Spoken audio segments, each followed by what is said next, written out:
Adding crown molding to your kitchen cabinets really finishes things off. Hi, my name is Bob, and I love my two-car garage.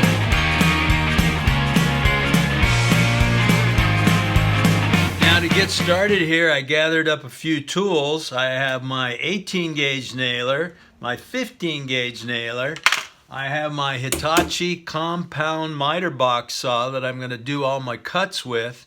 And if you noticed, I have pre-finished or pre-painted all my crown molding. Now I suggest that you do this because it's a lot easier to paint this stuff down low than it is up high. A little bit of woodworking wisdom here. You should always cut the longest piece you need out of the shortest piece you have. I want the distance between the bottom of my crown and the top of my door to be the same. I want the reveal to be the same all the way around the room. And the ceiling is not necessarily perfect, so I need to work with that.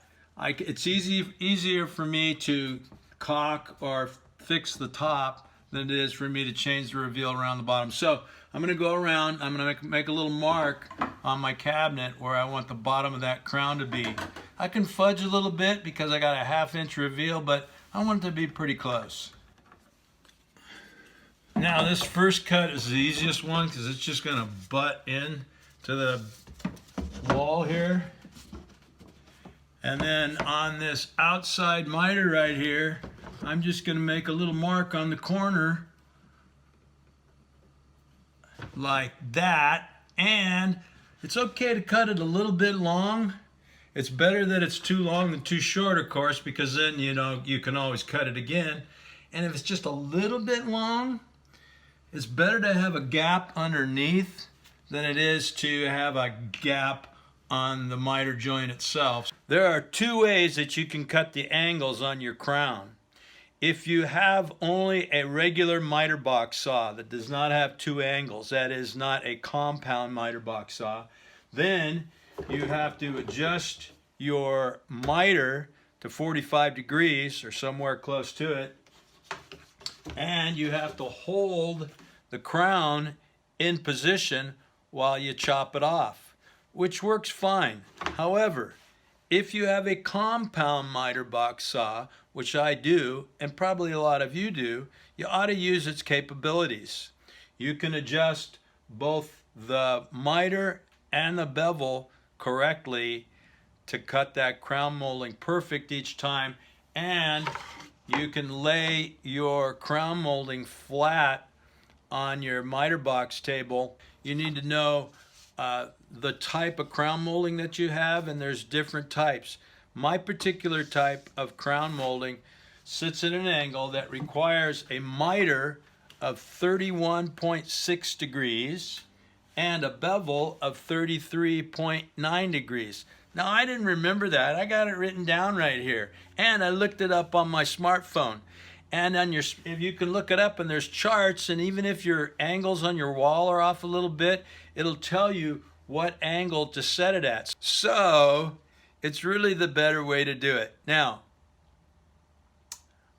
I tested it out first to make sure that I was right, because sometimes I get confused on this. And as a matter of fact, my little Hitachi miter box saw here has not a drop-in, but a little mark on the bevel and on the miter that shows me where those two angles are. So I really didn't have to write it down. It's marked on my saw. Yours might even have drop-ins.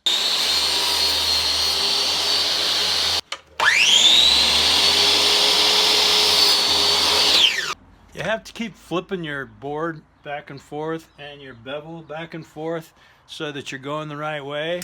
You have a couple options on your inside miters. Now, I can take this and I can butt it up against that cabinet and then cope the other one that comes in from the other side. Or I can just miter that inside corner and miter both sides, and that works too. Now the cope is better in some ways because if my angle is off, then it's gonna hide the fact that I don't have exactly a 90-degree angle. Also, if there's a lot of shrinkage going on in your molding, then the cope helps with that shrinkage.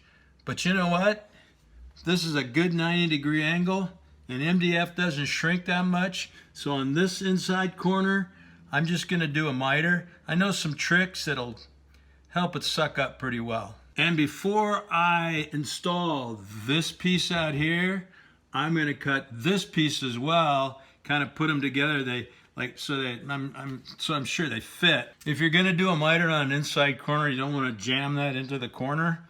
Otherwise the other piece will have problems getting in. So just gently push it up against this side.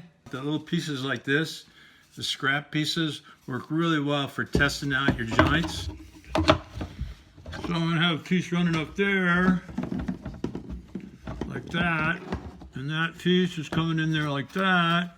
So test out your joint before you nail it down. If it's too high on the cabinet or too low on the cabinet, then it's gonna change your angle here and it's not gonna match up. So make sure you got it right. Watch your marks down below.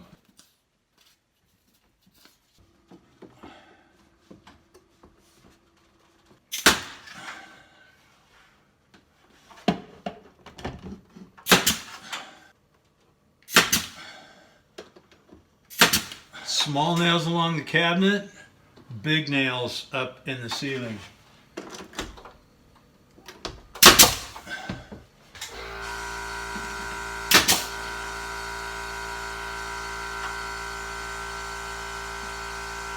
Not bad. Not perfect, but not bad. Hanging crown molding by yourself is a difficult thing to do. It's hard to see both ends and mark and hold it in place at the same time. So good idea to get somebody to help. I had my 10-year-old daughter help me one time and she did a great job. You have some little gaps in your corners. A good way to get rid of those is to take some little wood wedges, jam them in the top like that, and that's going to squeeze that joint right together.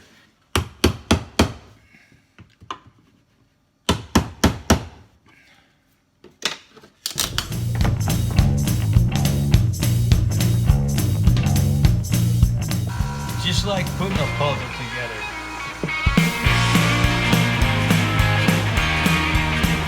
All right, well right here I had a different angle.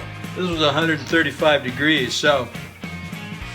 But again, there was a chart online. I looked it up and plugged in the angles on my miter box saw, and it turned out perfect. This side of the room should be a breeze. 90-degree angles, nice short little pieces. I can do this all by myself.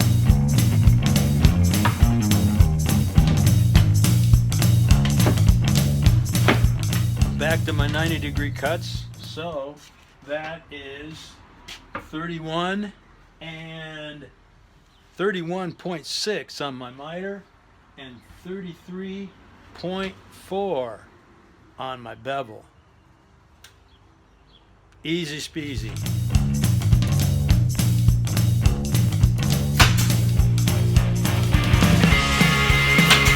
So I cut one in, go in there and fit it. I mark the other end, come out back here, and cut the other end.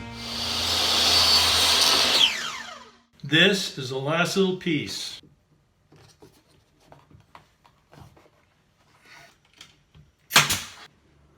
All right, we're not quite done yet. So if you didn't do a perfect job, don't worry about it. There's ways that you can make it look beautiful. Now, 3 things that you can use right here to cover up the imperfections, fill in the nail holes, stuff like that. The first thing is regular old painter's caulk. If you did a pretty good job, then you're at least going to use this, because it will cover up that little crack along the ceiling and the little crack at the bottom of your crown molding and on the face of your cabinet. So if you did a great job, you're going to use painter's caulk.